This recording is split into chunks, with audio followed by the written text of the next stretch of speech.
Apex Legends has now been out for almost 2 weeks, and there's plenty of tips and tricks videos that you can find on YouTube. However, I decided to make my own, and I'm taking tips that I've kind of learned along the way that have made me a better player and made me win more matches. And some of these tips, most of these tips actually, I believe, are ones that I've not seen that often. I'm sure some of them are, but they're the ones that just haven't been said in a lot of other tips and trick videos that I've watched.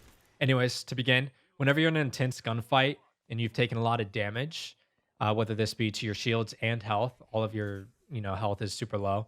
Make sure you recover your armor first, as repairing your armor is faster than healing and does give you a small percentage more of durability. Another tip is when falling from a high distance, you're going to get stunned for a second or two, and this obviously slows you down and allows you to react slower. A way to counter this is right when you're falling. As soon as you hit the ground, go ahead and jump, and this cancels out that delay and gets you moving super quick. Another tip is when playing Caustic, you're also immune to enemy Caustic gas. I have encountered some players on my team that when there's gas in front of us, they kind of back off and are afraid to enter it when it's honestly not going to do anything to you. So feel free to head charge right through the gas if you're playing Caustic. Another tip is to always give your ultimate accelerants to Lifeline if she's on your team. When you do this, you can allow her to get her ultimate faster, and this gives more care packages, which help the team out. And a lot of the care packages include some legendary gear that'll help you late game.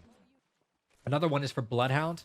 Bloodhound's tactical Eye of the All Father only works in a cone in front of you.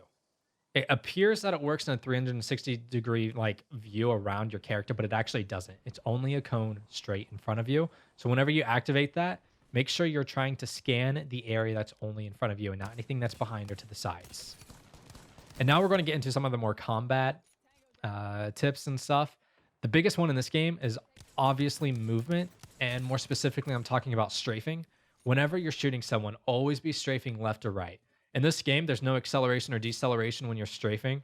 So what this means is when you're trying to make your quick turns like left and right, when you're using like those A and D keys, you instantly change direction. The player doesn't like stop, wait a minute, and then catches up. It's literally an instant change of direction, and this throws your opponent off quite easily, allowing you to play some easy shots down and winning those gunfights.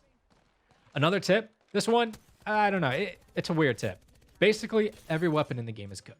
They really are. There's only a few. The Mozambique being one, the P2020, these are all pistols. The RE45 auto pistol, those ones, late game, they're not going to do so well. But any other gun in the game, any other one, the Hemlock, the Wingman, the R99, the R301 especially, all these other guns, the Flatline, all of them are going to be fine late game. Every gun in this game is fine and you can make them work exceptionally well. The next tip is going to be communication. Respawn has made it incredibly easy to communicate with your teammates with the ping system. Whether you're in VoIP with your teammates or not, you can always be communicating, always giving call outs. Just please use the correct pings. A lot of times people just do the enemy markers when they ping.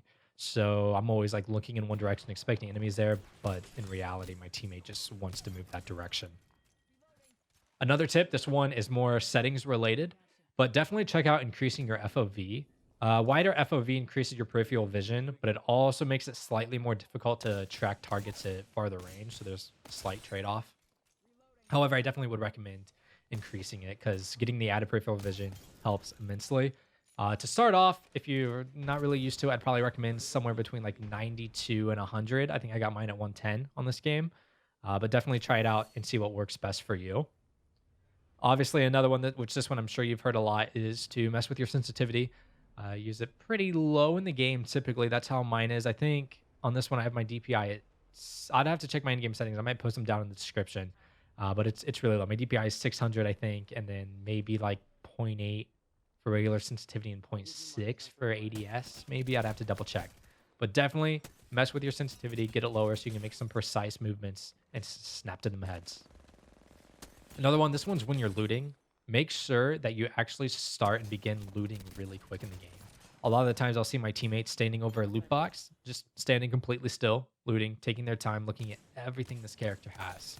Instead of doing that, when you're running around, take a quick peek at your loot, see what you got, see what you need, remember what you need, and start looking for that when you see downed enemies that you can loot their boxes. And instead, then you're not checking everything off. You're like, okay, I need this type of ammo, grab it, these attachments, grab it, instead of going through everything that they have in their inventory, which leaves you extremely vulnerable.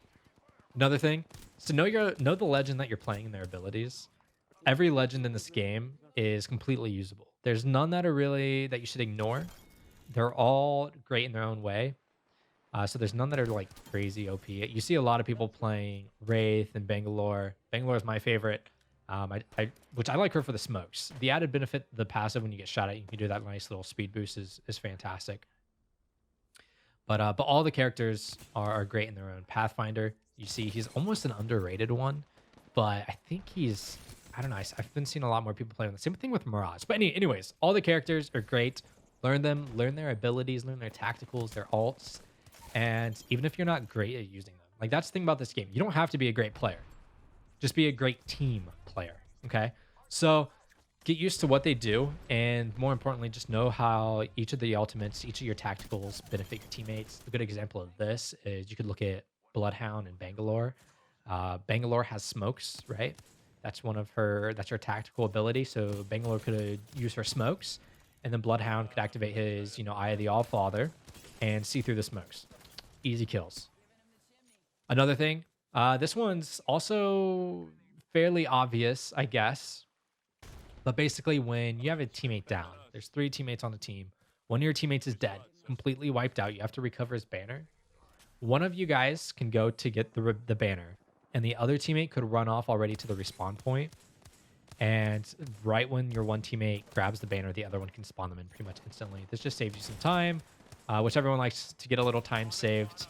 And that's all the tips I have on the list right now. If you guys enjoyed it, let me know in the comments. It would be sweet if we get the comment section maybe being like a little, I don't know, like a little boot camp or something like that, where we can all post our ideas and other tips and tricks that maybe you found that you don't really hear around quite often. I do have probably 10 or so more other tips that I could do in another video. If you guys would like that, let me know. Some of those ones are probably going to be more obvious ones that you've seen in other videos. But if you guys still would like to see that from me and my take on a lot of them, please, in the description, let me know. And if you guys enjoyed the video, once again, please leave a like, comment, and subscribe. Hopefully I see you guys over on the battlefield. If you guys enjoyed it, check out my stream over on Twitch TV as well. Thank you guys, and enjoy the rest of your day.